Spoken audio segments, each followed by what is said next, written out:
La bibliothèque Request est l'une des bibliothèques Python les plus utilisées dans le monde de la cybersécurité et du développement. Elle permet d'envoyer des requêtes Hypertext Transfer Protocol (HTTP) de manière simple et lisible, sans avoir à gérer manuellement les connexions réseau de bas niveau. Dans le contexte d'un test de pénétration ou d'une automatisation sécurité, Request est un outil fondamental. Elle permet de sonder des serveurs web, d'analyser leurs réponses, de tester des points d'entrée d'une interface de programmation applicative, API, et d'inspecter les entêtes HTTP, qui révèlent souvent des informations critiques sur la configuration du serveur. Avant d'aller plus loin, il est important de rappeler comment fonctionne une communication HTTP. Lorsqu'un client, comme un navigateur ou un script Python, veut accéder à une ressource sur un serveur web, il envoie une requête HTTP. Cette requête est composée d'une ligne de méthodes get, post, put, delete, etc., d'entêtes, header, qui transmettent des métadonnées et parfois d'un corps, body, contenant des données. Le serveur répond avec un code de statut 200, 301, 403, 404, 500, etc., ses propres entêtes et le corps de la réponse, souvent du contenu HTML, JSON ou autre. Pour utiliser Request dans un script Python, il faut d'abord installer la bibliothèque si elle n'est pas déjà présente, avec la commande pip install request. Ensuite, on l'importe simplement en début de script avec import requests. La requête la plus courante est la requête get, qui demande une ressource sans modifier l'état du serveur. Voici un exemple basique. Import request. Réponse égale request.getHTTP:/exemple.com. Print réponse.status-bas code. Print réponse.text. Dans cet exemple, réponse est un objet de type response. Il contient toutes les informations renvoyées par le serveur. L'attribut status-bas code contient le code HTTP de la réponse. L'attribut texte contient le corps de la réponse sous forme de chaîne de caractères. L'attribut content contient le corps en bytes bruts, utile pour les fichiers binaires. L'attribut JSON est une méthode qui parse automatiquement le corps si la réponse est au format JSON. En cybersécurité, on effectue souvent des requêtes POST pour simuler la soumission d'un formulaire ou tester une interface applicative. Voici un exemple. Donne égale utilisateur, admin, mot de passe, ''test 123. Réponse égale request.post http://exemple.com/login data égale done. Print réponse.status-bas code. On peut aussi envoyer des données au format JSON directement avec le paramètre JSON égal à la place de data égale. La bibliothèque s'occupe alors de sérialiser le dictionnaire Python en JSON et d'ajouter automatiquement l'entête content type, application JSON. Done-JSON égale utilisateur, admin, mot de passe, ''test 123. Réponse égale request.post http://exemple.com/API /login. Les entêtes HTTP sont au cœur de l'analyse de sécurité. Ils transportent des informations sur le type de contenu, les mécanismes d'authentification, les politiques de sécurité du serveur, et bien plus encore. Avec Request, on accède aux entêtes de la réponse via l'attribut headers, qui se comporte comme un dictionnaire Python. Réponse égale request.getHTTP://exemple.com. For, non, valeur un réponse.headers.items, printf, non, valeur. Voici les entêtes de réponse les plus importants à analyser dans un contexte de sécurité. Serveur, révèle le logiciel serveur utilisé, Apache, NGIS, IIS, et parfois sa version. Une version trop précise expose des informations utiles à un attaquant. X powered by indique souvent le langage ou le framework backend. PHP, Express, ASP.NET. Ces informations facilitent le ciblage de vulnérabilités connues. Content type précise le type de contenu renvoyé. Texte HTML, application JSON. Une mauvaise configuration peut permettre des attaques de type cross-site scripting. XCSS, Strict Transport Security, indique que le serveur impose des connexions chiffrées. HTTPS. Son absence est un signal d'alerte. Xframe Option empêche le chargement de la page dans une iframe, protégeant contre le clickjacking. Sa valeur doit être Dainy ou Same Origin. XC Content Type Options empêche le navigateur de deviner le type MIME d'une réponse. Sa valeur doit être NoSniff. Content Security Policy définit les sources autorisées pour le contenu chargé par la page. Une politique absente ou trop permissive favorise les attaques XCSS. Access Control Allow Origin gère les permissions Cross Origin Resource Sharing. CORS. Une valeur signifie que n'importe quel site peut interagir avec cette ressource, ce qui est souvent une mauvaise configuration. setCookie définit les cookies. Les attributs HTTP-only et secure doivent être présents pour sécuriser les cookies de session. Location, présent lors des réattements, code 301, 302. Utile pour suivre les chaînes de readJapter. On peut aussi envoyer des entêtes personnalisées dans une requête. C'est utile pour simuler un navigateur réel, tester un mécanisme d'authentification par jeton, token, ou passer outre certaines restrictions basiques. En -bas, têtes égales.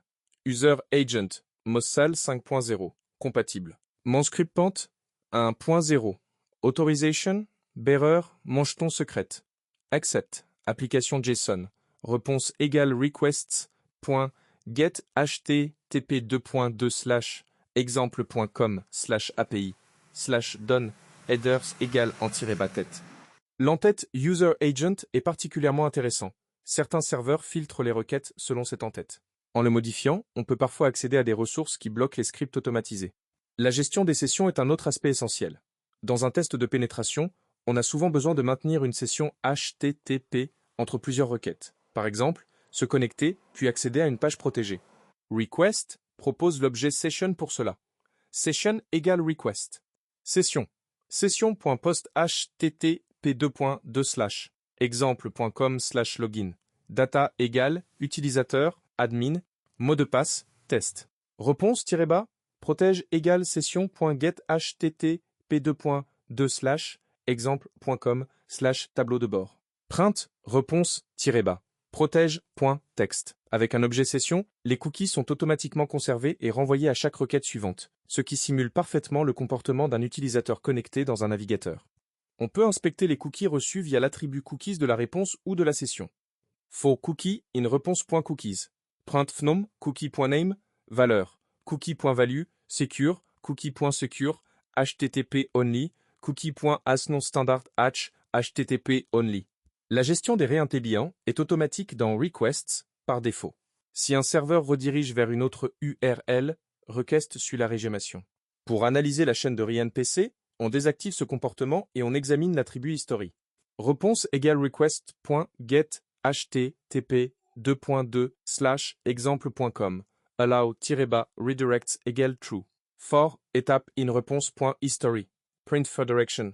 Étape.status-code. Supérieur à étape.url. Print fur le final. Réponse.url. On peut également désactiver complètement les réactions avec allow-redirect égale false pour observer uniquement la première réponse du serveur. Ce qui est utile lors de l'analyse de comportements inhabituels. La gestion des délais d'attente, timeout, est indispensable dans tout script d'automatisation sécurité. Sans délai configuré, un serveur non répondant peut bloquer le script indéfiniment. On ajoute un timeout en secondes comme suit. 3. Réponse égale request.get http:// Timeout égale 5. Except requests.exception.timeout. Print, le serveur ne répond pas dans le délai imparti. Except requests.exception.connection error. Print, impossible de se connecter au serveur.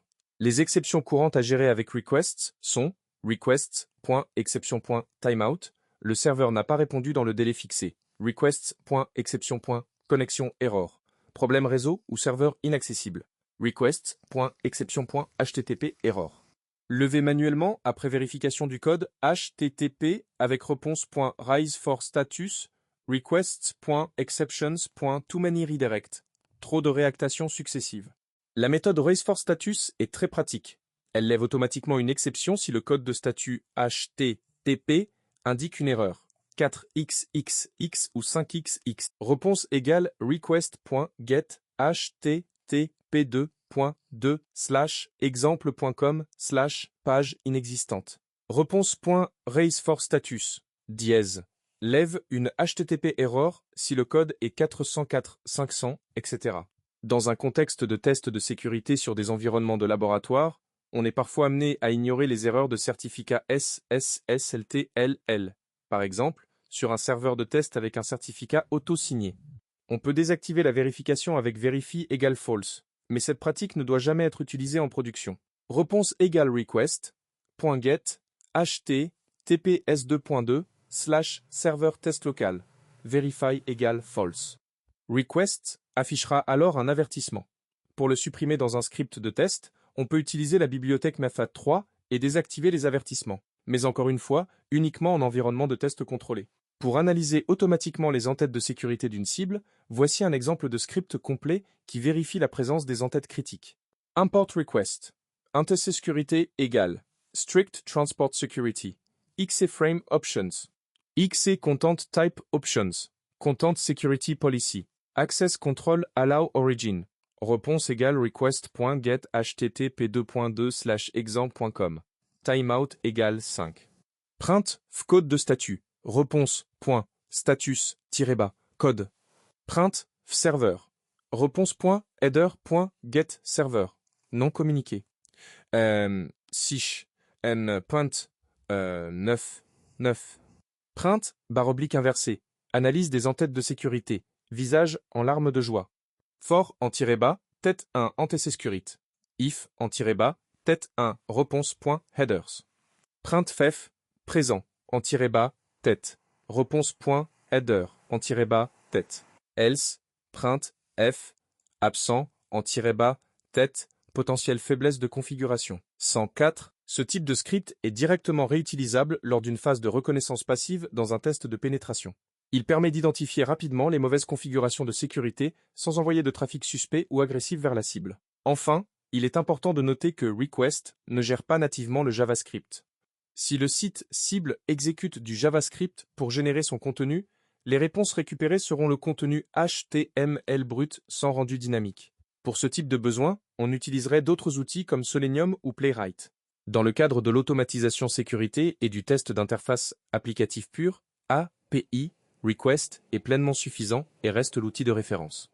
En résumé, la bibliothèque Request permet d'envoyer des requêtes HTTP, GET, POST et autres méthodes, de manipuler les entêtes des requêtes et des réponses, de gérer les sessions et les cookies, de suivre ou d'analyser les réactions, de gérer les erreurs réseau et HTTP proprement, et d'automatiser l'analyse des configurations de sécurité d'un serveur web. Sa maîtrise est indispensable pour tout professionnel souhaitant automatiser des tâches de reconnaissance, de test ou d'audit de sécurité en Python.